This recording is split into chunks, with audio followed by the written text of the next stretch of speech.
আমরা ঠান্ডা মাথায় ভাবি না, ঠান্ডা মাথায় ভাবতে হবে, ধৈর্যশীল হতে হবে। ইন্নামা সাবরু ইনদা সাদামাতিল উলা।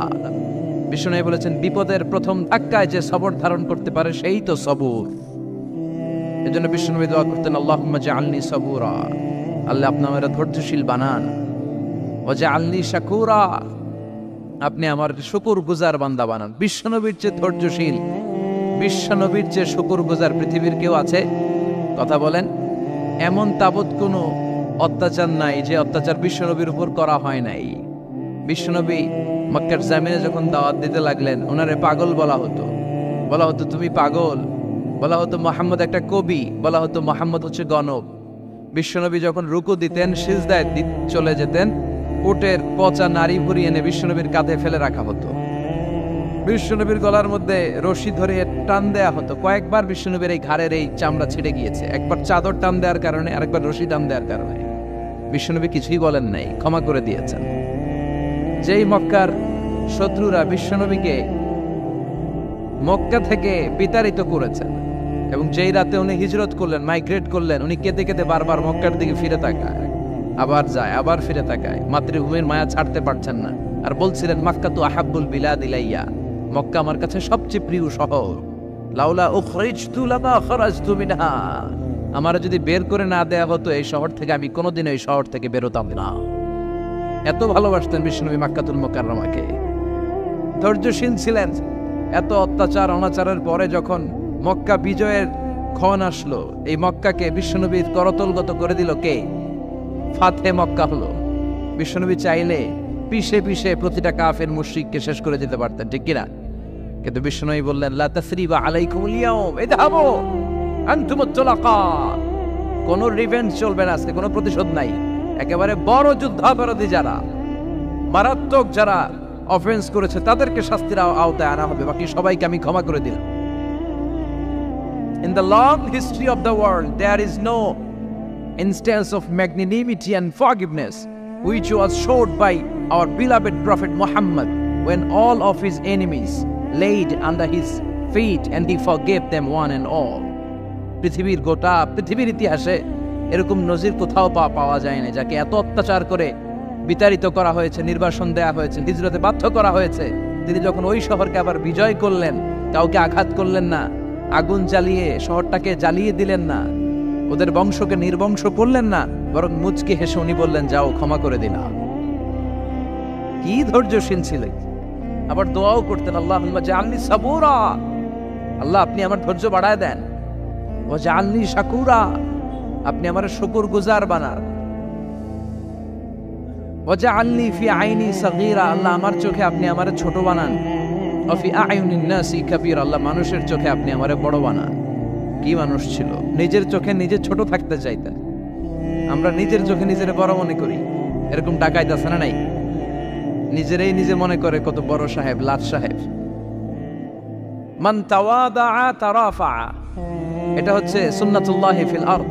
মান তাওয়াদা তারাফা, যে নিচে নেমে থাকতে চায় আল্লাহ ওরা টেনে উপরে উঠা, আর যে খালি উঠতে চায়, হিংসা করে অহংকার করে উপরে ঠেলতে চায়, ওরা নিচে নামায় দেয় কে?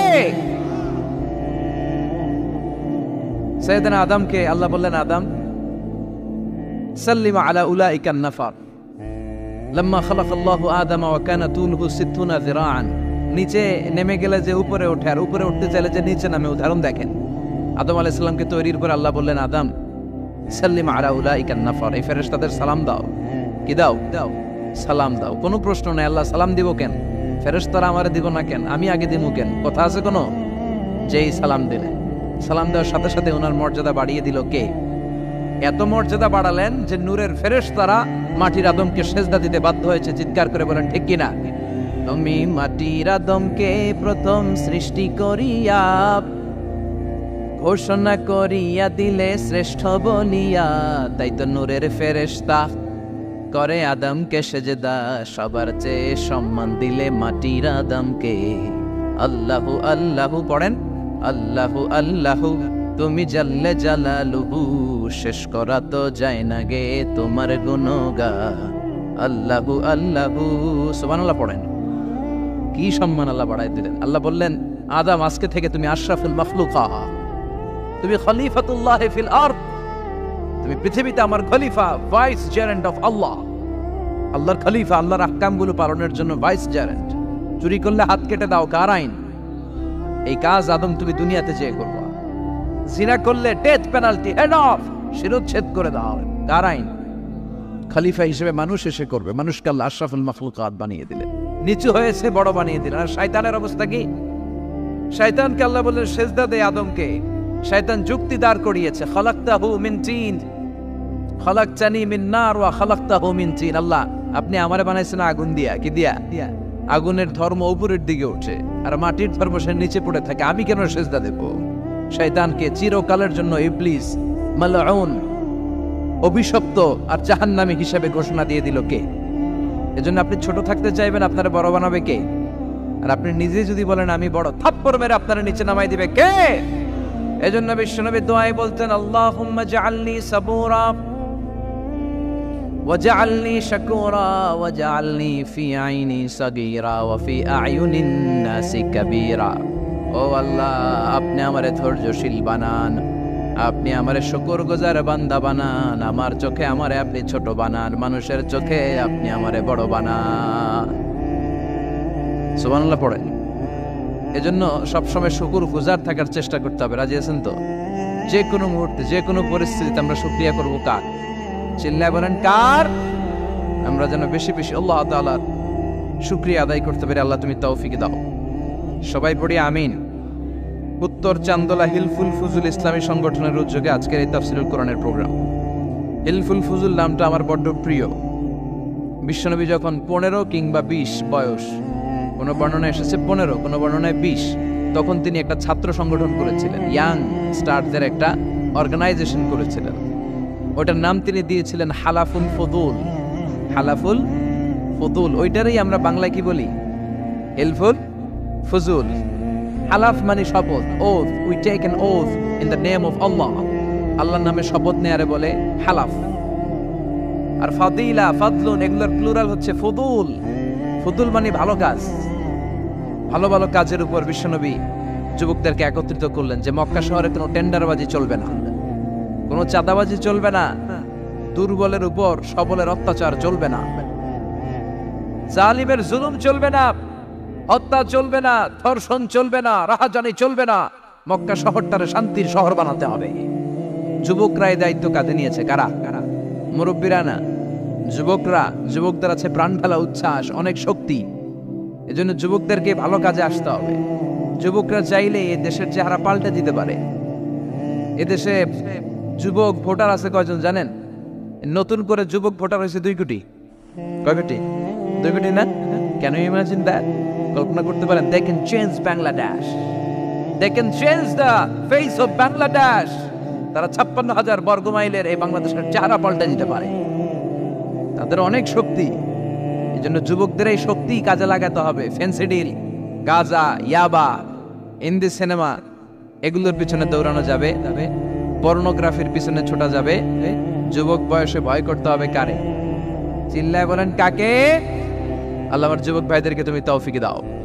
বিশ্বনবী হালাফুল ফুদুল তিনি গঠন করলেন মক্কাতুল মুকাররমাতে। পুরো মক্কা শহরটা শান্তির শহর হয়ে গেল। সুবহানাল্লাহ। আল্লাহ উত্তর চান্দোলা হিলফুল ফুজুল ইসলামী সংগঠনকে তুমি কবুল করো। আজকের প্রোগ্রামের সভাপতিত্ব করছেন আল্লামা অধ্যক্ষ গোলাম সরোয়ার সাইদি পীর সাহেব, আড়াইবাড়ি দরবার। আমার প্রিয় নানা ভাই আলোচনা করেছেন, বয়ান করেছেন। আল্লাহ নানা ভাইকে কবুল করো। নানা ভাইটা একটু ইয়াং হয়ে গেছে না? হ্যাঁ, অনেক জায়গায় লোকজন খুব বিভ্রান্তিতে পড়ে যায়। ঘটনা কি? আপনি নানা হইলেন কবে, নাতনি হইল কবে, আবার জামাই পেলেন কবে? আমারও বলা যে তুমি যে আমার নানা ভাই বানাইছো, আমি তো এর উত্তর দিতে দিতে কাম সারা। তো আল্লাহ আমার নানা ভাইকে তুমি কবুল করো। তিনি হকের কথা, কোরআনের কথা বলেন। পীর সাহেবদের মুখে এরকম হুঙ্কার দেখা যায় না। কথা কন। এরা থাকে খানকায়, এদের পেট থাকে বড়। সবার কথা বলছি না, বেশিরভাগ। কথা বলেন। এই ভণ্ডামি এই দেশে আছে না নাই? দো দেল বান্দা কালমা চোরে, না পায় শ্মশান না পায় ঘোরে, দিন থাকিতে আয়রে পথে ছাইড়া দে ভণ্ডামি, ভণ্ডামি ভণ্ডামি ভণ্ডামি, ছাইড়া দে ভণ্ডামি। আছে না নাই? নামাজ কালাম পড়ে না, ইবলিশ শয়তানের নানা। আছে না? নামাজ নাই, রোজা নাই, নাচানাচি, নাচ গান, গোসল করে না, সারা বছরে করে একবার, ওই গোসলের পানি মুরিদরা খায় ফেলায়। আছে না নাই? নামাজ রোজা করে না, ইবলিশ শয়তানের নানা, ধর্মের একখান খুঁটি ধইরা কয়দিন করবা হয়রানি। ভণ্ডামি ভণ্ডামি ভণ্ডামি, ছাইড়া দে ভণ্ডামি, ঠিক কি না?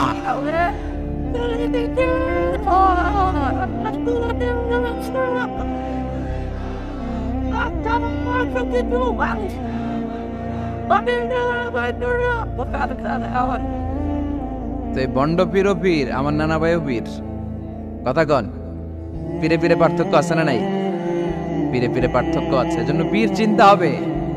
এদেশে এই পাক ভারতে ইসলাম প্রচারে ওলিয়া উলিয়াদের, পীর মাশায়েখদের অবদানের কোনো শেষ নাই, কিন্তু চিন্তা হবে, কোষ্ঠী পাথর দিয়ে যাচাই করে নিতে হবে। কারণ এই পীরের আদলে অনেক ভণ্ড এই বাংলার জমিন আছে না নাই?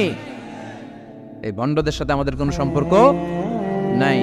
ওনার দরবারে আলোচনা হয়, সাইয়্যিদ কামালউদ্দিন জাফরি সাহেব যায়, আমরা যাই, দেশ বরেণ্য ওলামায়ে কেরামরা যায়, যারা হকের কথা বলে, যারা কোরআন সুন্নাহর আলোকে বলে, কোনো ভণ্ডামি নাই। যাবেন, প্রতি বছর যাবেন। এরপর ওই যে কেরাত সম্মেলন হবে না এবার 17 ফেব্রুয়ারি, আমার প্রোগ্রাম যশোর।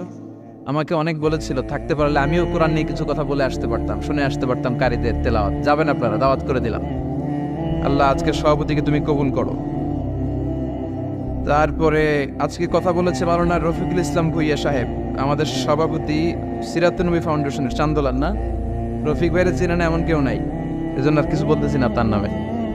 আল্লাহ রফিক ভাইয়ের তুমি কবুল করো। গোলাম কবির চৌধুরী আল আজহারি আসতে পারে নাই, আমার বন্ধু মানুষ, একসাথে পড়াশোনা করেছি।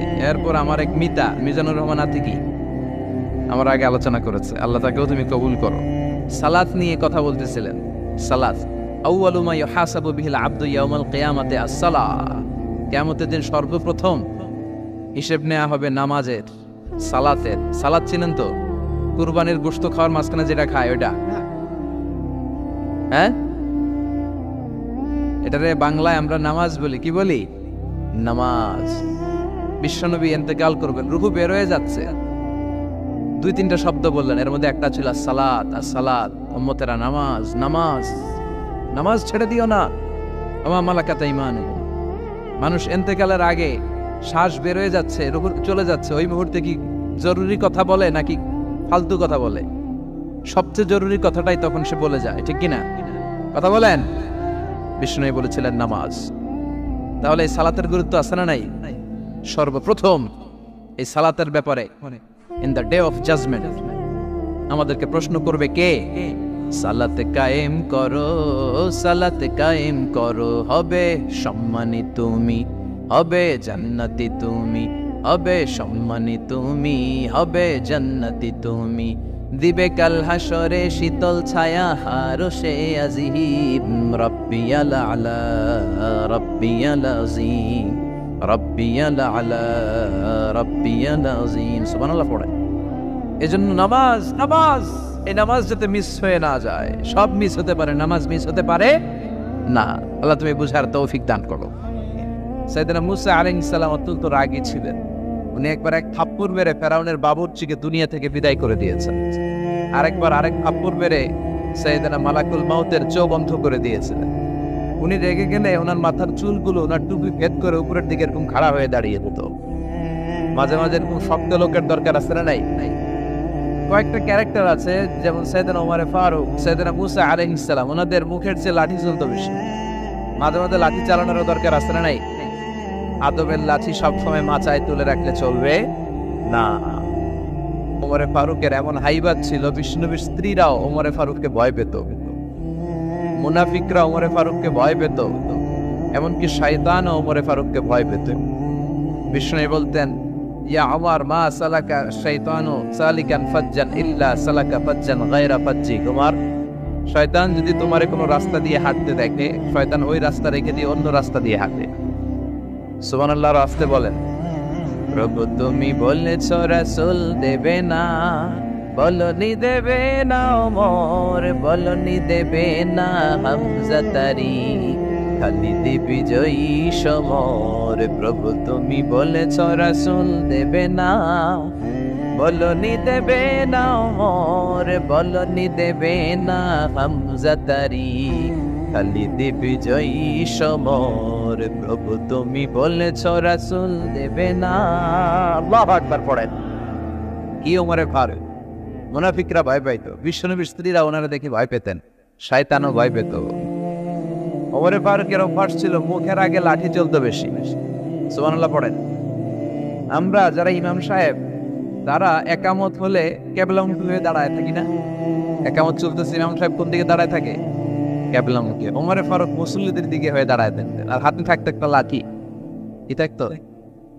কাতারকে বাঁকা করতেন, পিঠায় সোজা করে দিতেন, এই সোজা করো, ইস্তাউ আকিমু সুফুফাকুম ওয়া'তাদিলু। এই ছিলেন ওমর। এজন্য বিশ্বনবী বলতেন আশাদ্দুহুম ফি আমরিল্লাহি ওমর, আল্লাহর দ্বীনকে আল্লাহর জমিনে বাস্তবায়নের জন্য সবচেয়ে কঠোর সাহাবী হচ্ছে ওমর। সবাই আবু বকরের মতো হলে চলবে।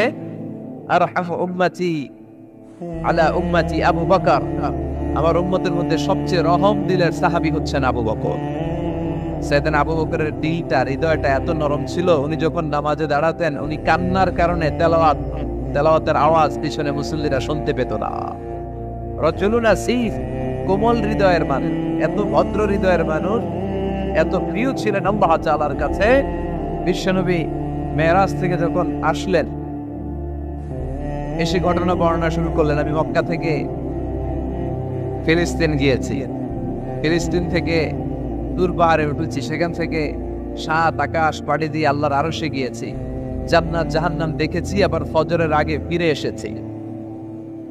আবু জাহেল, উতবা, সাইবা, ওয়ালিদ ইবনে মুগিরা জানতে, ওরা কয় এতদিনে একটা পাইছি, একটা ইস্যু পাইছি, এই ইস্যু দিয়া মুহাম্মাদের বিরুদ্ধে যত বদনাম রটানো যায় আমরা রটাবো। সর্বপ্রথম যে ধরছে বিশ্বনবীর সাহাবী আবু বকরকে, যে বলে আবু বকর দেখো তোমার বন্ধু এতদিন যা বলতো মেনে নিতাম, আজকে সে কি বলে, সে তো পুরো পাগল হয়ে গিয়েছে। নাউজুবিল্লাহ পড়েন। যেখানে মক্কা থেকে ফিলিস্তিন যেতে লাগে 15 দিন, ফিরে আসতে লাগে 15 দিন, যেতে আর আসতে লাগে 1 মাস, সে নাকি মাঝরাতে উঠে বাইতুল মুকাদ্দাস গিয়েছে, নবীদের নিয়ে ইমামতি করেছে নামাজের, আরো সে গিয়েছে, জান্নাত জাহান্নাম দেখেছে, আবার নাকি ফজরের আগেই চলে এসেছে। এটা কেমন পাগলামির কথা বলো তো? সাইয়েদনা আবু বকর বললেন আমার রাসূল কি আসলেই এই কথা বলেছে? আবু জাহেল, উতবা, সাইবা বলে হ্যাঁ, তোমার নবী, তোমার মুহাম্মদ এই কথাই বলেছে। সাইয়েদনা আবু বকর বলেন বিশ্বনবী যদি এটা বলে থাকেন তাহলে বিশ্বনবী সত্য বলেছে। আমার নবী বলে থাকলে সত্য বলেছে, তিনি মিথ্যা বলতে পারে? as-sadiq al-amin, সত্যবাদী, the trustworthy personality, সবচেয়ে বিশ্বাসী মানুষ, তিনি কখনো মিথ্যা বলতে পারে? বিশ্বনবী বললেন আবু বকর আনতা লাস্তা আবু বকর ফাকাত, তুমি আজকে থেকে শুধু আবু বকর নও, আজকে থেকে মিনাল ইয়াউম আনতা আবু বকর as-সিদ্দিক, তুমি আজকে থেকে সত্যবাদী আবু বকর। সেদিন থেকে তিনি as-সিদ্দিক উপাধি পেয়েছেন। সিদ্দিক মানে যিনি সত্য গ্রহণে, সত্য প্রকাশে, সত্যের ব্যাপারে আপসহীন। সুবহানাল্লাহ পড়েন। কিন্তু সাইয়েদনা আবু বকর ছিলেন তুমুল হৃদয়ের অধিকারী, তার বিপরীতে সাইয়েদনা ওমরে ফারুক ছিলেন শক্ত হৃদয়ের অধিকারী। এজন্য দুইটারই দরকার আছে, তাইলেই ব্যালেন্স হয়। সবাই নরম হইলেও চলবে না, আবার সবাই গরম হইলেও চলবে না, ঠিক কি না? দুইটার মাঝামাঝি থাকার দরকার আছে না নাই? এজন্য মারামারি করতে পারবেন, কিন্তু এটা করতে হবে ইসলামের পক্ষে। কথা বলেন। আল্লাহ বলে ফাদরিবু ফাওকাল আনা, গারের উপরে মারো, ফাদরিবু মিনহুম কুল্লা বানান, আর গিরায় গিরায় মারো। কোথায় মারতে হবে? গারের উপরে আর গিরায় গিরায়। তবে এটা নিজেদের মধ্যে এই মারামারি করলে চলবে না। ইসলামকে প্রতিষ্ঠা করার জন্য, কালেমার বাণীকে সুউচ্চ করার জন্য যদি মারামারিরও প্রয়োজন হয়, আমরা মারামারি করতে রাজি আছি না?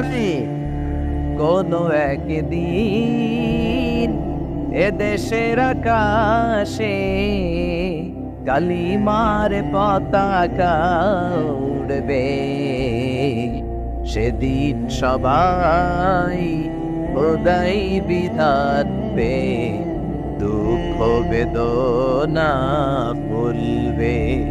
কোন একদিন এ দেশের আকাশে কালিমার পতাকা উড়বে, সেদিন সবাই খোদাই বিধান পে দুঃখ বেদনা ভুলবে, ঠিক কিনা? এটা আমাদের স্বপ্ন। আমরা কালিমাকে বিজয়ের আসনে দেখতে চাই। আর মুমিনকে বিজয় দান করে কে? চিল্লায় বলেন কে? আল্লাহ বলেন ওয়ালা তাহিনু ওয়ালা তাহজানু ওয়া আনতুমুল আ'লাউনা ইন কুনতুম মুমিনিন। চিন্তিত হয়ো না, দুশ্চিন্তা করো না, বিজয় তোমাদের হবেই যদি তোমরা মুমিন হও। তবে ঈমানটা হতে হবে পাক্কা ঈমান। কথা বলেন? এজন্য মারামারি করলেও এটা ইসলামের পক্ষে মারামারি করতে হবে, ইসলামের পক্ষে থাকলেই লাভ। কারণ ইসলামকে যে বিজয় দেয়া হবে এটার ঘোষণা দিয়েছে কে? ওরা চায় মুখের ফুৎকারে ইসলামের বাতিকে নিভিয়ে দিতে। আল্লাহ বলে কিয়ামত পর্যন্ত আমি ইসলামের বাতিকে জ্বালিয়ে রাখবো। Up to the day of judgement ইসলামের আলো জ্বলতেই থাকবে, কেউ এটাকে থামাতে পারবে? দেখেন তিনি আজীবন ধরে ক্ষমতার চেয়ারে আসেন, তার ক্ষমতার চেয়ার কেউ কেড়ে নিতে পারবে না। কথা বলেন? কথা কয় নাকি? বিএনপির ক্ষমতার চেয়ার কেড়ে নেয় আওয়ামী লীগ, আওয়ামী লীগের ক্ষমতার চেয়ার কেড়ে নেয় বিএনপি। এগুলো আমরা দেখছি না? এখন অবশ্য লম্বা সময় ধরে বাংলাদেশ আওয়ামী লীগ ক্ষমতার চেয়ারে আছে। হয়তো কোনো কারণে আওয়ামী লীগের পর আবার নতুন কোনো দল ক্ষমতায় আসতে পারে কি পারে না। এভাবে পৃথিবীর রদবদল হয়। আজীবনের জন্য কেউ ক্ষমতার চেয়ারে বসে থাকতে পারে একজন ছাড়া। তিনি কে? আল্লাহ। সেই যে ক্ষমতার চেয়ারে বসছে, কেউ আল্লাহর ক্ষমতার চেয়ার কেড়ে নিতে পারবে? চিল্লায় বলেন পারবে? এই পৃথিবীতে যারা ক্ষমতায় আসে তাদের কারো ক্ষমতার মেয়াদ 5 বছর। এই যে বাংলাদেশ আওয়ামী লীগ নতুন করে ক্ষমতায় এলো, মেয়াদ কয় বছর? কথা বলেন? 5 বছর। কোন কোন দেশে 10 বছর। আল্লাহ যে ক্ষমতার চেয়ারে বসছে, আল্লাহর ক্ষমতার মেয়াদ কয় বছর? 20 বছর। কি কয়? হ্যাঁ, 50, 100 বছর। কয় বছর? আজীবন মেয়াদ। সুবহানাল্লাহ কইবেন না? হুয়াল আউয়ালু ওয়াল আখিরু ওয়াল যাহিরু ওয়াল বাতিন ওয়া হুয়া বিকুল্লি শাইইন আলীম। আল্লাহ বলে আমি প্রথম, আমি শেষ, আমি গোপন, আমি প্রকাশ্য। আমি চিরকালের জন্য ক্ষমতার চেয়ারে বসেছি, কোনোদিন এই চেয়ার আমি ছাড়বো না। ঠিক কি না? উনি আজীবন ক্ষমতার মালিক। উনি শুরু থেকে আছেন, শেষ পর্যন্ত থাকবেন। সুবহানাল্লাহ পড়ে। আমার কথা কি বোঝা যাচ্ছে? বুঝতে পারতেছেন? পৃথিবীর অনেক দেশে আবার ডেমোক্রেটিক সিস্টেমে ভোটে জিতে ক্ষমতায় আসতে হয়। যেমন আমাদের দেশ ডেমোক্রেটিক কান্ট্রি। ভোট যার বেশি, ক্ষমতা তার বেশি। ভোট পেয়ে ক্ষমতায় আসে। তো আল্লাহ তো ভোটে জিতে মনে হয় ক্ষমতায় আসছিল না, ভোট ছাড়া আসছে, কারচুপি করে আসছে আল্লাহ। হ্যাঁ, অনেক দেশে রাজতন্ত্র, মোনার্কি সিস্টেম, রাজার পোলা রাজা। আল্লাহর বাবা ছিল রাজা, এজন্য আল্লাহও রাজা। কথা বলেন? আল্লাহ বলেন আপনি ভোটে জিতে আমার ক্ষমতার চেয়ারে বসা লাগে নাই। আমার বাবা নাই, আমার ছেলে নাই, আমার কেউ নাই, আমি একাই সব ক্ষমতার মালিক। আমি চিরকালের জন্য এই ক্ষমতার চেয়ারে বসা। চিরকাল, আজীবন তিনি ক্ষমতার চেয়ারে থাকবেন। আবার অনেক সময় দেখা যায় ক্ষমতায় যেতে হলে অন্যান্য পার্টির সাথে কোয়ালিশনে যেতে হয়, শরিক বানাতে হয়। আল্লাহর ক্ষমতায় তো শরিক আছে না? আছে। আল্লাহ বলেন ওয়ালাম ইয়াকুল্লাহু শারীকুন ফিল মুলক। আমার ক্ষমতায় কোনো পার্টনার নাই, কোনো শরিক নাই। তোদের মতো আমি কারোর সাথে জোট করি নাই। জোট ছাড়া, শরিক ছাড়া, কোয়ালিশন ছাড়া আমি ক্ষমতার চেয়ারে বসা। আজীবন আমার ক্ষমতার মেয়াদ। কেউ আমার ক্ষমতার চেয়ার থেকে নামাতে পারবে না। পৃথিবীর অনেক দেশের এরকম নমুনা আমরা জানি। আন্দোলন করে সরকারকে ক্ষমতার চেয়ার থেকে নামানো হয়, আছে না নাই? গণ অভ্যুত্থান করে চেয়ার উল্টে দেওয়া হয়, মিলিটারি কু হয়, ক্ষমতার চেয়ারে আর থাকা যায় না। তো আমরাও যদি সবাই মিলে একটা আন্দোলনে নামি, তাহলে আল্লাহর ক্ষমতা শেষ। কি বলেন? আমরা 700 কোটি মানুষ, আমাদের সাথে পারবে আল্লাহ? 700 কোটি মানুষ আন্দোলন করলেও আল্লাহরে নামাতে পারবে না? বুঝে শুনে উত্তর দিয়ে। 700 কোটি কিন্তু পারবে? পারবে? আচ্ছা, জিন জাতিরা যদি বলে, জিনেরা তো আমাদের চেয়ে পাওয়ারফুল, তারা যদি বলে ও মানব জাতি আমরাও তোদের সাথে আছি, আল্লাহরে মানি না, মানুষ জিন ভাই ভাই, আল্লাহর আর রক্ষা নাই, তাহলে আল্লাহর ক্ষমতা শেষ। তাও না, কি বলে এগুলো, বলে কি? আচ্ছা, ফেরেশতারাও যদি বলে যে আমরাও আল্লাহর আর মানছি না, আমরা জিনেরা মানুষেরা 3 দলীয় জোট, 3 দলীয় জোট হলেও পারবে না। আল্লাহ বলে গোটা বিশ্বের সবাই মিলে যদি আমার বিরুদ্ধে আন্দোলনে লেগে যাস, আমার ক্ষমতার 1 ইঞ্চিও কমাতে পারবি না। এজন্য রব্বুল আলামিন বলেন, তাবারাকাল্লাযী বিয়াদিহিল মুলকু ওয়া হুয়া আলা কুল্লি শাইইন কাদির। সুবহান সেই সত্তা যার হাতে ক্ষমতা, ক্ষমতা কার হাতে? ওয়া হুয়া আলা কুল্লি শাইইন কাদির, তিনি সব বিষয়ের উপর ক্ষমতাবান। তিনি কে? তিনি চাইলে পাহাড়কে দরিয়া করতে পারে, তিনি চাইলে দরিয়াকে পাহাড় করতে পারে, তিনি চাইলে ধনীকে গরিব করতে পারে, গরিবকে ধনী করতে পারে, তিনি চাইলে সম্মানিতরে অপমানিত করতে পারে, আবার চাইলে অপমানিতরে সম্মানিত করতে পারে। তিনি কে?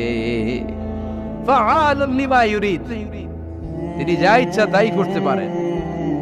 তার কাছ থেকে জবাবদিহিতা করার কেউ নাই, তিনি সবার কাছে জবাবদিহি চায়। চিল্লায় কোন ঠিক কিনা? সে আল্লাহ বললেন, সুবহান সত্তা যার হাতে ক্ষমতা, তিনি সব বিষয়ের উপর ক্ষমতাবান।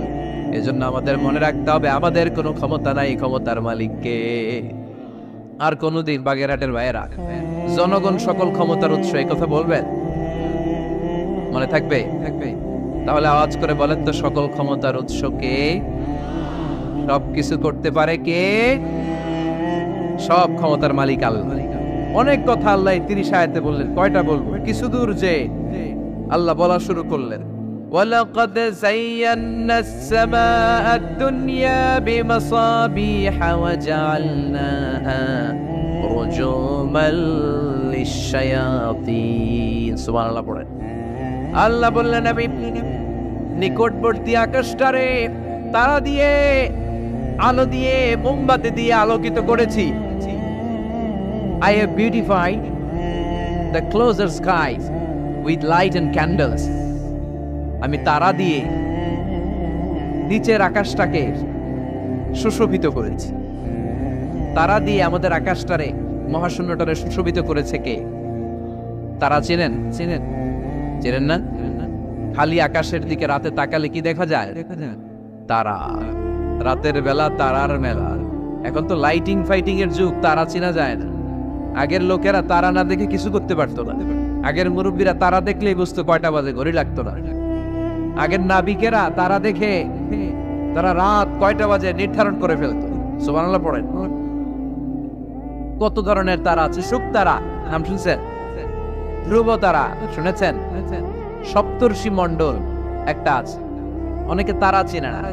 কোটি কোটি কোটি কোটি 7টা তারা একসাথে দেখবেন, এটার বলে সপ্তর্ষি মণ্ডল। আল্লাহ বলে, এই তারা দিয়ে আমি আকাশটারে সুশোভিত করেছি। এই তারাগুলো কিন্তু প্রথম আকাশে না, এই তারাগুলো প্রথম আকাশের মহাশূন্যে অবস্থিত। আমরা খালি চোখে যা দেখি এটা আকাশ নয়, এটা মহাশূন্য। এটা কি? বাগেরহাটের ভাইরা উত্তর করেন, এটা কি? এই মহাশূন্যের অনেক অনেক অনেক অনেক অনেক উপরে আকাশ। ওই আকাশ যে কত উপরে, এটা নাসার বিজ্ঞানীরাও জানে না। শুরুতে আমরা দেখতে পাই প্রথম আকাশের মহাশূন্য, এর অনেক উপরে প্রথম আকাশ।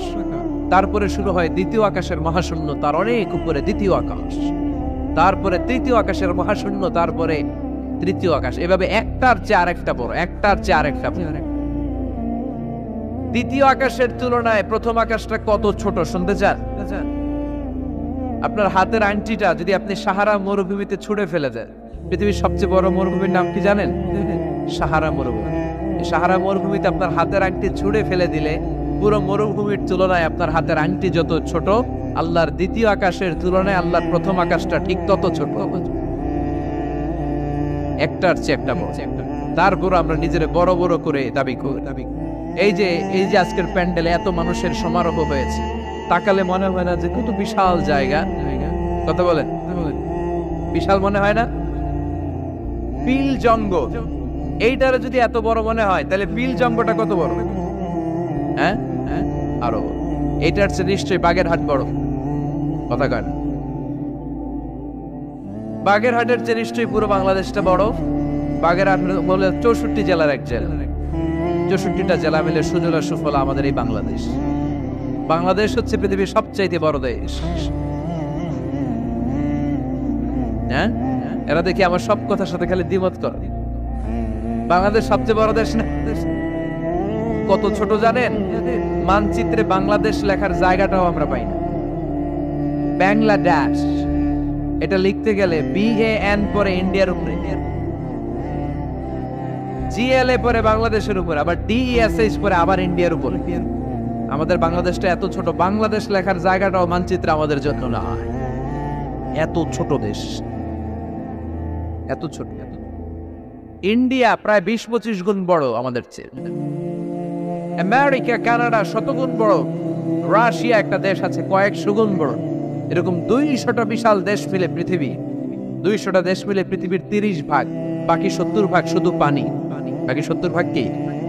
স্থল আর জল মিলে আমাদের পৃথিবী। তাহলে আজকের এই প্যান্ডেলের জায়গার তুলনায় পুরো পৃথিবীটা কত বড়? সুবহানাল্লাহ কইতে পারলেন না? তাহলে এই পৃথিবীটা আমাদের কাছে এখন পর্যন্ত যেটা আমরা আলোচনা করলাম বোঝা গেল অনেক বড়, এত বড় পৃথিবী।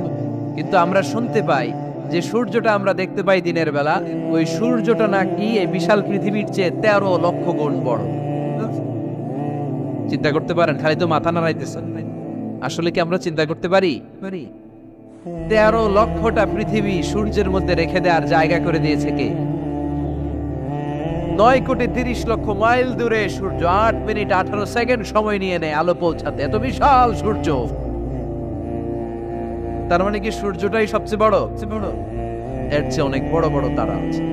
সূর্যের পরে পৃথিবীর সবচেয়ে কাছের তারার নাম প্রক্সিমা সেন্ট্রাই। গুগল করলে দেখবে যে কত তারা। এরপরে Alpha Centauri A, Alpha Centauri B, এভাবে তারা শুরু। এটা ক্যারিনা, ব্যাটেলজিউস। যেই সূর্য পৃথিবীর চেয়ে 13 লক্ষ গুণ বড়, ব্যাটেলজিউস নামে একটা তারা আছে। ওই তারা সূর্যের চেয়ে 33 কোটি গুণ বড়।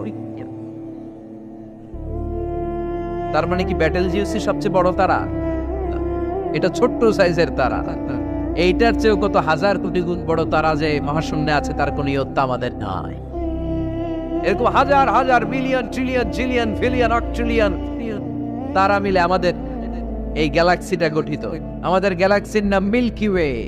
আমাদের গ্যালাক্সির নাম শুনছেন না? বিজ্ঞানে আমরা পড়ছি না? আমাদের গ্যালাক্সির নাম মিল্কি ওয়ে। আমাদের গ্যালাক্সির পরে আমাদের সবচেয়ে কাছের গ্যালাক্সির নাম অ্যান্ড্রোমেডা। কি নাম? আমাদের গ্যালাক্সি থেকে অ্যান্ড্রোমেডাতে পৌঁছতে 2.5 মিলিয়ন লাইট ইয়ার লেগে যাবে যদি লাইটের গতিতে আমরা ছুটি। 2.5 মিলিয়ন লাইট ইয়ার। 1 মিলিয়নে 10 লাখ, 2.5 মিলিয়নে 25 লক্ষ লাইট ইয়ার। এই পৃথিবীতে সবচেয়ে দ্রুতগামী যে জিনিসটার আবিষ্কার হয়েছে সেটার নাম আলো। সেটার নাম সবাই বলেন। আলো সবচেয়ে দ্রুত ছোটে। কত দ্রুত জানেন? 1 সেকেন্ডে 1,86,000 মাইল বেগে ছোটে। 1 ঘন্টায় না, 1 মিনিটে না, 1 সেকেন্ডে ছোটে কদ্দূর? আরে 1 সেকেন্ড কইতে তো 2 সেকেন্ড লাগে। 1 সেকেন্ড এটা বলতে বলতে 2 সেকেন্ড লেগে যায়। কিন্তু 1 সেকেন্ডে নাকি সে 1,86,000 মাইল দূর চলে গেছে। এই আলোর গতি সম্পন্ন একটা রকেট যদি কেউ বানাতে পারে, যে রকেটটাও আলোর মতো সেকেন্ডে 1,86,000 মাইল বেগে ছুটবে, এরকম রকেট যদি বানানো যায়, তাহলে এই রকেট দিয়ে আমাদের গ্যালাক্সি থেকে আমাদের প্রতিবেশী গ্যালাক্সি অ্যান্ড্রোমেডাতে পৌঁছতে 25 লক্ষ বছর লেগে যাবে। সুবহানাল্লাহ। বাড়িতে যায় বলবেন সবাই, চিৎকার করে পড়েন আল্লাহু আকবার। সে আল্লাহ বললেন, ওয়ালাকাদ যায়্যানাস সামাআদ দুনিয়া বিমাসাবিহা ওয়া জাআলনাহা রুজুমান লিশ-শায়াতিন। আমি তোমাদের জন্য দুনিয়ার আকাশটারে সুন্দর সুন্দর তারা দিয়ে সুশোভিত করেছি। এরকম বিশাল বিশাল তারা, দেখতে তো মনে হয় ছোট্ট একটা ডটের মতো না, একটা ফোঁটার মতো মনে হয় না তারাগুলা? এত বিশাল বিশাল তারা মহাশূন্যে রেখেছে কে? চিল্লায় বলেন কে? এরপরে এই সূরার মাঝে মাঝে এসে আল্লাহ বললেন, হুয়াল্লাযী جعل لكم الأرض ذلولا فامشوا في مناكبها وكلوا من رزقه وإليه النشور আল্লাহ বলে আমারে তোরা চিনিস না, চিনে নে, আমি হলাম এমন সত্তা, আমি তোমাদের জন্য জমিনটারে সমতল বানিয়ে দিয়েছি, তাই যেখানে মন চায় তোমরা সুন্দর করে হেঁটে হেঁটে যেতে পারো। তার মানে এই নয় যেখানে খুশি সেখানে যাবা, শেষকালে আমার দিকে ফিরে আসতে হবে, ঠিক কি না? মিনহা খালাকনাকুম ওয়া ফিহা নুঈদুকুম ওয়া মিনহা নুখরিজুকুম তারাতান উখরা। মাটি থেকে বানালাম, মাটির কবরে পাঠালাম, আবার মাটির কবর থেকে আমাদেরকে উঠায়া দিবে কে? আল্লাহ বললেন যালুলান, আমি জমিনকে বানিয়েছি সমতল। আরেক আয়াতে বললেন হুয়াল্লাযী জাআলা লাকুমুল আরদা ফিরাশা, আমি জমিনকে বানিয়েছি বিছানা। সমান সমান না হলে আজকের প্যান্ডেলে এত সুন্দর করে আপনারা বসতে পারতেন? কথা বলেন না। প্যান্ডেলের এদিকে উঁচা, এদিকে নিচা, এদিকে খাড়া, এদিকে তেড়া, এদিকে গর্ত, এদিকে ভাঙ্গা, এরকম হইলে আজকে প্যান্ডেলটা সমান হইতো? এই সমান করে দিছে কে? আমরা যখন বিমানে চড়ি, বিমানের জানলা দিয়ে নিচে তাকালে দেখা যায় আল্লাহ কেমন মনে হয় যে সবুজ কার্পেট বিছাই দিছে। সুবহানাল্লাহ করতে পারলেন না? আবার আল্লাহ বলে সবুজ কার্পেট দেখে মনে করো না যে তোমরা বেঁচে গেলা, এই সবুজ কার্পেটের ভেতরে আগুন আছে না নাই? আমরা যে পৃথিবীর উপরে লাঙ্গল দিয়ে হাল চাষ করি, গাছ লাগাই, হেঁটে চলি, এই মাটিটার নিচে আগুন আছে। কি আছে? বিশ্বাস হয় নাকি আজগুবি কথা লাগে? রূপ কথা মনে হয় না? এই পৃথিবীর মাঝখানে আছে আগুন, জ্বলন্ত আগুন। আল্লাহ কোরআনে কসম কেটেছেন ওয়াল বাহরিল মাসজুদ, ফুটন্ত টকবগে সাগরের পানির কসম। আমেরিকান নেভাল একাডেমির সায়েন্টিস্টরা তারা হিসাব মিলাতে পারে না, সাগরের পানি দেখি ঠান্ডা, কিন্তু আল্লাহ কয় ফুটন্ত টকবগে সাগরের পানির কসম। এই গরম আল্লাহ পাইলো কই? তারা ভাবলো নিশ্চয়ই ভিতরে গরম আছে, নাইলে গরম আসলো কোত্থেকে?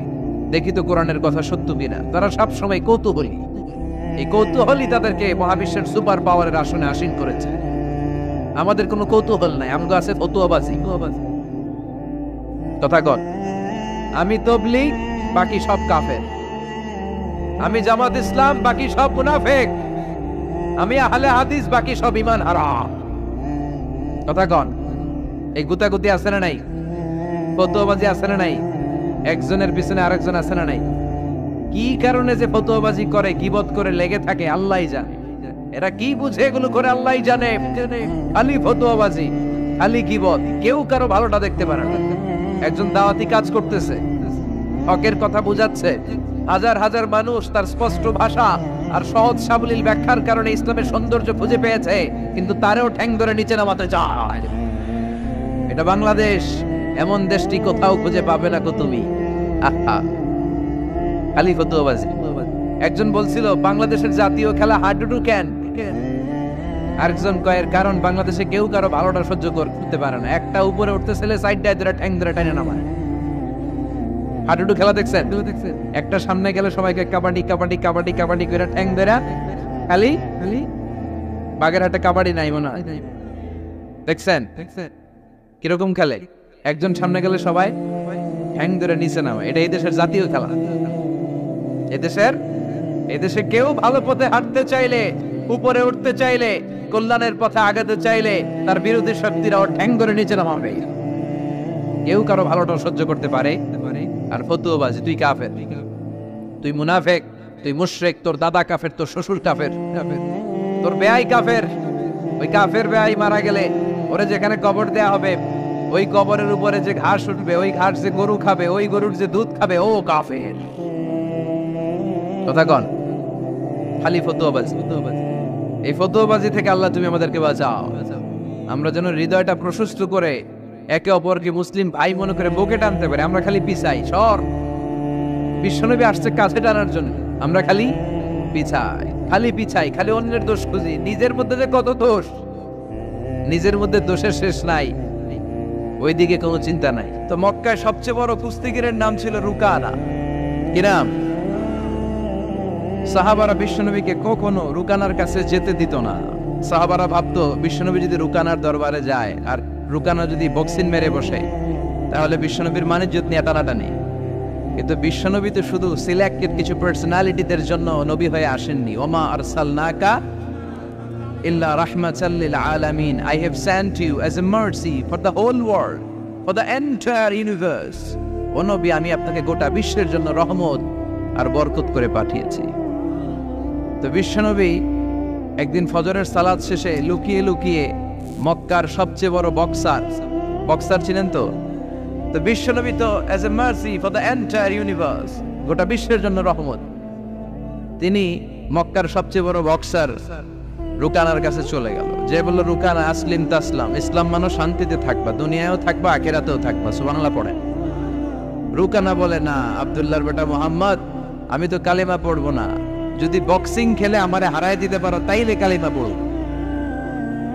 বিশ্বনবী বললেন, আমি তো বক্সিং খেলি না রে বাপ। রুকানা বলল, তাহলে আমিও কালিমা পড়ি না। বিশ্বনবী রাজি হলেন। অবশেষে ভাবলেন, আমি বক্সিং খেললে একজন যদি জাহান্নাম থেকে জান্নাতি হয়, বক্সিং খেললে সমস্যা কই? কি রহমতের নবী, কি অ্যাটিটিউড, কি পজিটিভনেস, কি প্রোঅ্যাক্টিভনেস, অলওয়েজ প্রোঅ্যাক্টিভ। সব সময় ইতিবাচক চিন্তা করতে হবে। নেতিবাচক চিন্তা কারে বলে বিশ্বনবী জানতোই না, সুবহানাল্লাহ পড়েন। বিশ্বনবী রাজি হলেন। এবার বক্সিং খেলার পালা। রুকানা হাফ প্যান্ট পরে গায়ের মধ্যে জাইতুনের তেল মেখে এভাবে লাফাচ্ছে। আপনারা রেসলিং খেলা দেখছেন? তেল মেখে পজিশন নেয় মারার জন্য প্রতিপক্ষকে। তো বিশ্বনবী তার পজিশন নেয় না, বিশ্বনবী দাঁড়িয়ে আছেন। রুকানা বলল, মোহাম্মদ, আমি লাফাচ্ছি, তুমি লাফাও না কেন? তুমিও লাফাও। বিশ্বনবী বললেন, না আমি লাফাই না, কারণ আমি সেলাইবিহীন লুঙ্গি পরি। সেলাই ছাড়া লুঙ্গি পরে যদি কেউ লাফায়, বাতাসে সতর খুলে যাওয়ার সম্ভাবনা আছে না নাই? কি লাজুক নবী ছিলেন, কেউ বিশ্বনবীর লজ্জাস্থান জীবনেও দেখে নাই। হালিমাতুস সাদিয়ার বাড়িতে যখন বিশ্বনবী থাকতেন, হালিমাতুস সাদিয়া 5 বছর এই কুরাইশি মোহাম্মদ ছেলেটাকে লালন পালন করেছে। হালিমাতুস সাদিয়া বললে, এই 5 বছরের ব্যবধানে কোনোদিন কুরাইশি মোহাম্মদরে কাঁদতে দেখি নাই। ক্ষুধা পেলেও ছেলেটা কাঁদতো না, ব্যথা পেলেও কাঁদতো না, শুধু লজ্জাস্থানের জায়গা থেকে কাপড়টা সরে গেলে শিশু মোহাম্মদ চিৎকার দিয়ে উঠত। এবার মারামারির পালা। রুকানা বলে, মোহাম্মদ তুমি মারো। বিশ্বনবী বললেন, তুই মার, কারণ আমি মারলে ওই মায়ের হজম করার ক্ষমতা তোর নাই। বিশ্বনবীর এক হাতে জান্নাতে 40 জনের শক্তি ঢুকায় দিছে কে? তো বিশ্বনবী মাইট দিলে এটাও হজম করতে পারবে? কথা কন, পারবে না। এখন রুকানাও মারে না, বিশ্বনবীও মারে না, খেলাও শুরু হয় না। বিশ্বনবীও মারে না, রুকানাও মারে না, খেলাও শুরু হয় না। এখন রুকানা বলে, মোহাম্মদ তুমি মারো। বিশ্বনবী মারে নাই, কিন্তু বিশ্বনবী ওনার ডান হাত মোবারক, কি নরম হাত, সফটার দেন সিল্ক, সিল্কের চেয়ে নরম ছিল। ওয়াকানা কাফুহু আবিয়াদু মিনাদ দিবাজ, সফটার দেন সিল্ক, রেশমের কাপড়ের চেয়েও বিশ্বনবীর হাতের তালু সফট ছিল। এই হাতটা দিয়ে বিশ্বনবী রুকানার ডান কাঁধে এভাবে টাচ করলেন, মারে নাই, খালি বলছে, রুকানা এত লাফাস কেন? টাচ করার সাথে সাথে রুকানা বেহুশ হয়ে জমিনে পড়ে যায়। সবাই তো অবাক, ঘটনা কি? কি মিরাকেল, কি অলৌকিকত্ব! পানি ঢেলে রুকানারে হুঁশ ফিরানো হয়েছে। সবাই বলে, রুকানা তুই তো অনেক বড় পালোয়ান, আব্দুল্লাহর বেটা মোহাম্মদ ঘুষিও দিল না, লাথিও মারল না, বেহুশ হইলি কেন? রুকানা বলে, আরে তোরা তো দেখোস নাই, তোরা দেখেছিস মোহাম্মদ হাত দিয়ে ধরেছে, আমার মনে হয়েছে বিশাল পাহাড় এসে কাঁধে চেপেছে। এজন্য ইসলামের অ্যাটিটিউড হচ্ছে ডিফেন্সিভ, আগে মারে না। আল্লাহ বলেন, ওয়া রাব্বাকা ফাকাব্বির, glorify the name of your lord, তোমার প্রভুর নামের বড়ত্বের ঘোষণা দাও। আসলে আমরা আল্লাহর নামের বড়ত্বের ঘোষণা দেই। আমরা ভাগাভাগি করে 3টা তাকবীর পড়ব। প্রথম তাকবীর পড়বেন যারা বিবাহিত আছেন তারা, দ্বিতীয় তাকবীর অবিবাহিত যারা তারা, তৃতীয় তাকবীর সবাই মিলে। রাগ করতেছেন? বিবাহিত কারা কারা আসছেন দেখি তো? মাশাআল্লাহ, আমিও আছি আপনাদের দলে, মশির ভাইও আছে ইনশাআল্লাহ। হাত নামান। অবিবাহিত কারা কারা আসছে দেখি, এই 1 হাত করে তোল। সংখ্যা বাড়ানোর জন্য 2 হাত তুলতেছে। মাশাআল্লাহ, এরাও কম না, স্টেজেও আছে 2-1 জন। আল্লাহ এদেরকে তাড়াতাড়ি ডাবল বানায় দাও। চিন্তা নাই, দেশে আমাদের বোনদের, নারীদের সংখ্যা যেভাবে বাড়তেছে, কপালে 2-3টা করেও জুড়তে পারে। যদিও এদেশে প্র্যাকটিসটা ওইভাবে হয় নাই, কিন্তু এটা কিন্তু সুন্নাহ। এটা কি সুন্নাহ? তো আমরা প্রথমে তাকবীর পড়ব যারা বিবাহিত আসছি তারা, এরপরে তাকবীর পড়ব যারা অবিবাহিত আসছি তারা, এরপরে সবাই মিলে। তো আমি লিল্লাহি তাকবীর বললে আপনারা শুরুতে যারা বিবাহিত ভাইয়েরা আছেন তারা তাকবীর পড়বেন। এটার উদ্দেশ্য হচ্ছে আপনাদেরকে একটু প্রাণবন্ত করে তোলা, আপনাদের ঝিমুনি আসলে, জড়তা আসলে, কাপুরুষতা এগুলো ছেড়ে ফেলে দিয়ে যাতে কোরআন শোনার জন্য আমরা রেডি হয়ে যাই। শুরুতে বিবাহিত ভাইরা রেডি তো? কাদের পারফরমেন্স কেমন হয় আজকে দেখব। শুরুতে বিবাহিতদের পারফরমেন্স, আমি লিল্লাহি তাকবীর বললে আল্লাহু আকবার বলা যাবে? শুরুতে আমার বিবাহিত ভাইরা পড়েন লিল্লাহি তাকবীর। মাশাআল্লাহ মাশাআল্লাহ তাবারাকাল্লাহ। এবার অবিবাহিতদের পালা। সিঙ্গেল যারা তোমরা রেডি? ওরা কাশি দিয়ে গলা ঠিক করে নিতেছে। অবিবাহিতরা রেডি তো? বিবাহিতদের হারায় দেওয়া যাবে? এবার তোমরা তাকবীর দাও, লিল্লাহি তাকবীর। ওরে আল্লাহ, দেখাই দিছে একেবারে। মাশাআল্লাহ তাবারাকাল্লাহ। এবার সবাই মিলে 3টা তাকবীর পড়বো, পারা যাবে মুসলমান? লিল্লাহি তাকবীর, লিল্লাহি তাকবীর, লিল্লাহি তাকবীর। আল্লাহ আমাদের তাকবীরগুলো তুমি কবুল করো। তখন তারাও বাধ্য হয়ে পড়ে আল্লাহু আকবার। তাহলে বোঝা গেল আমাদের কোনো ক্ষমতা টমতা কিচ্ছু নাই, আসল ক্ষমতার মালিক একজন। চিল্লায় বলেন তিনি কে? সে আল্লাহ বললেন তাবারাকাল্লাযী বিয়াদিহিল মুলকু ওয়া হুয়া আলা কুল্লি শাইইন কাদির। সুমহান সেই সত্তা যার হাতে ক্ষমতা, ক্ষমতা কার হাতে? সব ক্ষমতার মালিক আল্লাহ। তবে আমাদেরকেও আল্লাহ কিছু ক্ষমতা দিয়েছে, এটা লিমিটেড। এটা কি? যেমন এই যে মাননীয় প্রধানমন্ত্রী ওনার দল নিয়ে বাংলাদেশ আওয়ামী লীগ নিয়ে যে ক্ষমতায় আসেন, কয় বছরের মেয়াদে? কোন কোন দেশে ক্ষমতায় আসে 10 বছরের মেয়াদে, আছে না নাই? আল্লাহ আসছে কয় বছরের মেয়াদে? 30 বছর, 40 বছর। আল্লাহর ক্ষমতার মেয়াদ 100 বছর। এরপরে রিনিউ করা লাগবে। এটা কথা বলেন। আল্লাহ বলেন হুয়াল আউয়ালু ওয়াল আখিরু ওয়াল যাহিরু ওয়াল বাতিন ওয়া হুয়া বিকুল্লি শাইইন আলিম। আমি প্রথম, আমি শেষ, আমি প্রকাশ্য, আমি গোপন। ঠিক কিনা? প্রথমে আল্লাহ আল্লাহ, শেষেও আল্লাহ আল্লাহ, আকাশে আল্লাহ আল্লাহ, জমিনে আল্লাহ আল্লাহ। সবাই পড়েন, প্রথমে আল্লাহ আল্লাহ, শেষেও আল্লাহ আল্লাহ, আকাশে আল্লাহ আল্লাহ, জমিনে আল্লাহ আল্লাহ।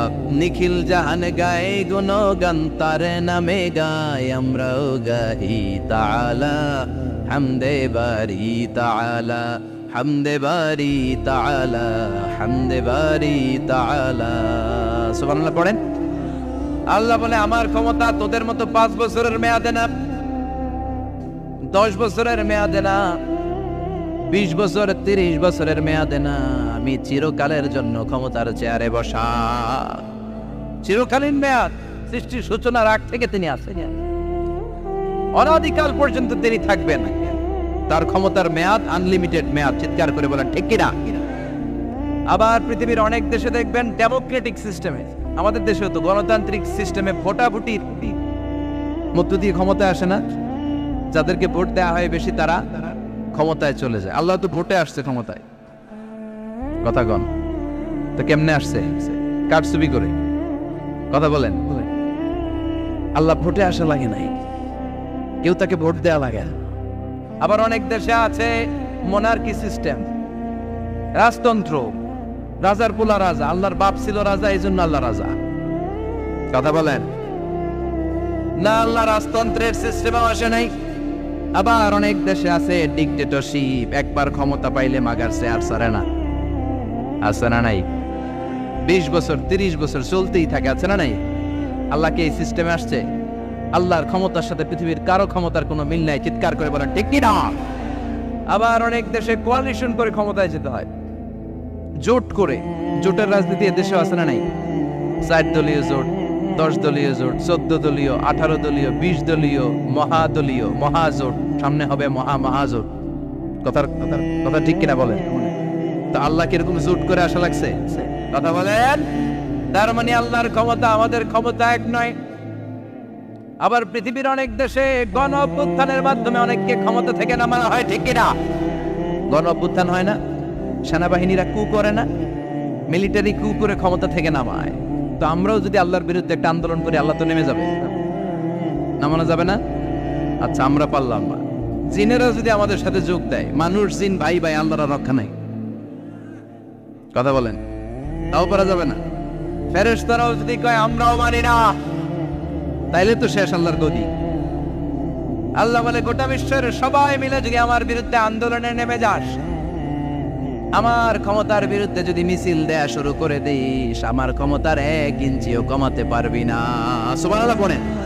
এজন্য আল্লাহ বললেন তাবারাকাল্লাযী বিয়াদিহিল মুলকু ওয়া হুয়া আলা কুল্লি শাইইন কাদির। সুমহান সেই সত্তা যার হাতে ক্ষমতা, ক্ষমতা কার হাতে। আবার দেখবেন পৃথিবীর অনেক দেশের রাজা সিস্টেম, যেখানে বয়সের ভাড়া যখন নুজ্জ হয়ে যায়, 80-90 বছর বয়স হয়ে যায়, স্বেচ্ছায় ক্ষমতা ছেড়ে দেয়, ছেড়ে দিয়ে রিটায়ারমেন্টে যায়। কথা কন, শোনেন নাই মনে হয়, আছে না নাই? অনেক রাজা স্বেচ্ছায় ক্ষমতা ছেড়ে দিয়ে রিটায়ারমেন্টে যায়, বয়সের ভারে নুজ্জ। তো আল্লাহ তো ওই কবে থেকে ক্ষমতায় বুড়ো হয়ে গেছে না? কথা কন, এখন আল্লাহর চলতে লাঠি লাগে, আগের মতো ক্ষমতা নাই, চোখে সানগ্লাস লাগে, পাওয়ারওয়ালা গ্লাস ছাড়া আল্লাহ মনে হয় দেখে না। কথা কন, যে ফেরাউনকে আল্লাহ সাগরের জলে ডুবিয়ে মারলো, যে নমরুদকে আল্লাহ শেষ করে দিল, যেই কারণকে আল্লাহ শেষ করে দিল, সে আল্লাহ আজও আগের ক্ষমতা নিয়ে ছেড়ে নাই। এজন্য বিয়াদিহিল মুলক, তার হাতে ক্ষমতা, ওহুয়া আলা কুল্লি শাইইন কাদির। তিনি চাইলে সব করতে পারেন। তিনি রাজারে প্রজা বানাতে পারেন, প্রজারে রাজা বানাতে পারেন, ধনীরে গরিব বানাতে পারেন, গরিবরে ধনী বানাতে পারেন। তিনি সাগরকে মরুভূমি করতে পারেন, মরুভূমিকে দরিয়া করে দিতে পারেন। তিনি কে? ওয়া হুয়া আলা কুল্লি শাইইন কাদির। তিনি যেটা চান সেটাই করতে পারেন। চিল্লায় বলেন ঠিক কি না? এরপর আল্লাহ বললেন আল্লাযী খালাকাল মাউতা ওয়াল হায়াতা লিয়াবলুয়াকুম আইয়ুকুম আহসানু আমালা। ও আল্লাহর আদেশে দেহে ঢুকে আল্লাহর আদেশে বের হয়ে যায়, ঠিক কি না? এই যে ছোট্ট বাচ্চাটার দেহের ভিতরে যে রূহ ঢুকলো, কে দিল? 120 দিনের আগে মানব শিশুর দেহের ভিতরে কিন্তু রূহের ফুৎকার হয় না। সহিহ বুখারীর বর্ণনা 40-40-40, 340-এ কত? কথা বলেন। প্রথম 40-এ থাকে নুতফা, তারপরের 40-এ হয় আলাকা, তারপরের 40-এ হয় মুদগা, sperm drop, blood clot, and then the little flesh. ছোট্ট নাপাক পানি ছিলাম, শুক্রাণু ছিলাম আমরা। কি ছিলাম? শুক্রও ছিলাম না, শুক্রাণু, শুক্রের অণু। 1 ফোঁটা শুক্রের মধ্যে 20 কোটি অণু থাকে। ওই 20 কোটির একটা ছিলাম আমি আর আপনি। সুবহানাল্লাহ। বাড়িতে গিয়ে বললেন ডিম্ব আমরা ছিলাম না, আমরা ছিলাম ডিম্বাণু। ডিম্বের এই ডিম্বাণু আর শুক্রাণু দুইটা মিলে আল্লাহ আমাদেরকে বানায় ফেললেন জাইগট, সেখান থেকে এমব্রয়ো, তারপরে আস্তে আস্তে ইনিশিয়াল স্টেজগুলো শেষে একটার পর একটা স্টেজ পার করে তিনি আমাদেরকে বানালেন আলাকা, সেখান থেকে মুদগা। আমাদের দেহের ভেতরে তিনি স্কেলিটন ভরে দিলেন, কঙ্কাল, মাথার স্কাল দিলেন, খুলে দিলেন, নাক কান গলা দিলেন, আমার রেসপিরেটরি সিস্টেম চালু করে দিলেন। কত ছোট ছিলাম আমি, ক্ষুদ্র ছিলাম আমি। ফালইয়ানযুরিল ইনসানু মিম্মা খুলিকা মিম্মাইন দাফিক। মানুষের উচিত তার সৃষ্টি প্রক্রিয়ার দিকে নজর করে তাকানো। বাবার পিঠ থেকে সবেগে নির্গত হওয়া পানি দিয়ে মায়ের পেটে তোমারে ঢুকায় দিল কে? নাপাক পানি থেকে ছোট্ট ব্যাঙ্গাচির মতো ছিলাম, জোকের মতো মায়ের জরায়ুর দেয়ালে লেগেছিলাম। সেখান থেকে বড় করতে করতে আমার রেসপিরেটরি সিস্টেম, আমার এয়ারিং সিস্টেম, আমার সব সিস্টেমগুলো তিনি আমার দেহের ভিতরে সেট করে দিল। চিল্লায় কোন সুবহানাল্লাহ। 120 দিনের সার্টেন পিরিয়ড শেষে তিনি দেহের ভিতরে রূহের ফুৎকার দিলেন। দেয়া মাত্রই আমার রুহুতে ধপ ধপ ধপ শুরু হয়ে গেছে। ওই যে ধপ ধপ শুরু হয়েছে, আজও থামে নাই। এই ধপ ধপ থামলে বাঁচবেন, দম ফুরাইলে আমরা ঠুস হয়ে যাবো, ঠিক কিনা? হায় রে মানুষ রঙিন ফানুষ, দম ফুরাইলে তবু তো ভাই কারোরই নাই একটুখানি। হায় রে মানুষ রঙিন ফানুষ, রঙিন ফানুষ, হায় রে মানুষ। সুবহানাল্লাহ বলেন। সে আল্লাহ বললেন গোলাম, জীবন আর মরণের মাঝখানে আমি তৈরি করেছি রুহু। পৃথিবীর বিজ্ঞানীরা সব বানাতে পারে, কম্পিউটার বানাতে পারে, প্লেন বানাতে পারে, হেলিকপ্টার বানাতে পারে, রকেট বানাতে পারে, কিন্তু গোটা বিশ্বের সব বিজ্ঞানীরা মিলে কি রুহু বানাতে পারে নাকি? কথা বলেন। গত বছর সোফিয়া নামে একটা রোবট আসছিল না? কথা কন। ওটা মাথা উঁচু করে নিচু করে কথা বলতে চায়, মানুষের মতো হতে চায়। আসলে কি মানুষ? ওটার মধ্যে কি রুহু আছে? রুহু বানাইতে পারবে কেউ? এই রুহু নিয়ে যে কত গবেষণা, মুমূর্ষ রোগীদের উপর গবেষণা চালিয়েছে অনেক। বুলেট প্রুফ গ্লাসের ভিতরে মুমূর্ষ রোগীকে রেখে রেখে তারা চেক করতে চেয়েছে আমেরিকান বিজ্ঞানীরা যে রুহু কোন দিক দিয়ে বের হয়। তারা ওজন করে দেখে মানুষ মরে গেলে কোনো লাশের ওজন বেড়ে যায়, কোনো লাশের ওজন কমে যায়। যেটাতে কমে গেছে 2 কেজি কমে যায়, তার অবাক। কিরা আগে ছিল 80 কেজি, এখন হচ্ছে 78 কেজি, তার মানে 2 কেজি না, এটাই রুহু। এটাই কি? এটা হচ্ছে গবেষণার ধাপ। অনেকগুলো মডিউল তারা আনে, অনেক মুমূর্ষ রোগীকে গ্লাস ফিটিং করা, ইন্টেন্সিভ কেয়ারে রেখে তারা অবজার্ভ করে, আর অক্সিজেন মাস্ক খুলে দিয়ে তারা দেখে যে লোকটা ছটফট করে কিভাবে মরে। মরার আগে ওজন মাপ ছিল 80 কেজি, মরে গেছে পরে আবার ওজন দিয়ে দেখে 78 কেজি। কমছে কয় কেজি? বিজ্ঞানে কয় পাইছে। সবাই কয় কি পাইছে? কয় রুহু। কই পাইলেন? আগে 80, এখন 78, 2 কেজি। রুহুর ওজন কয় কেজি? তো বিজ্ঞানীদের সিস্টেম হচ্ছে যে কোনো একটা বিষয়ের উপর গবেষণা চালালে তারা পূর্ণাঙ্গ ডিসিশনে পৌঁছতে পারে না। They couldn't jump to the final conclusion just on one module, based on one module. They cannot do it. তাদের অনেকগুলো মডিউল আনতে হয়। তারা আবার নমুনা আনলো আরেকটা, মুমূর্ষ রোগী, অক্সিজেন চেম্বার লাগানো, মাস্ক লাগানো, এটা খুলে ফেললে মরে যাবে। বুলেট প্রুফ করা গ্লাসের ভিতরে ঢুকিয়ে এটার ওজন মাপ, এটার ওজন 60 কেজি। এবার মাস্ক খোল, মাস্ক খুলছে ছটফট ছটফট করে, এটা শেষ। এবার মাপ দেখ, এবার মাইপা দেয়া গেছে 63 কেজি। কয় কেজি বাড়ছে? এক একটার এক এক সিস্টেম হইতেছে, কোনোটা কমে, কোনোটা বাড়ে, কোনোটা কিচ্ছু হয় না। সবাই কয় তাইলে আপনি রুহু পাইলেন কই? আগেরটা কম ছিল, মনে করছিলেন 2 কেজি কমছে, ওইটাই রুহু, এখন 3 কেজি বাইরে গেছে। মিলাইবেন কি দিয়া? কথা কন। আল্লাহ ডেকে বলে, গোলাম কিয়ামত পর্যন্ত একটার পর একটা মুমূর্ষ রোগীকে বুলেট প্রুফ গ্লাসের ভেতরে ঢুকাতে পারবি, গবেষণা করতে পারবি, মাগার রুহু খুঁজে পাবি না। চিল্লায় বলেন ঠিক কিনা? কারণ এই রুহুর মালিক কে? সে আল্লাহ বললেন, আল্লাযী খালাকাল মাউতা ওয়াল হায়াতা লিয়াবলুয়াকুম আইয়ুকুম আহসানু আমালা। জীবন আর মৃত্যু বানালাম তোমাদেরকে পরীক্ষা করার জন্য। পরীক্ষা আছে না নাই? গোটা দুনিয়াটাই পরীক্ষা। আল্লাহ যারে পছন্দ করে বেশি তার পরীক্ষাও।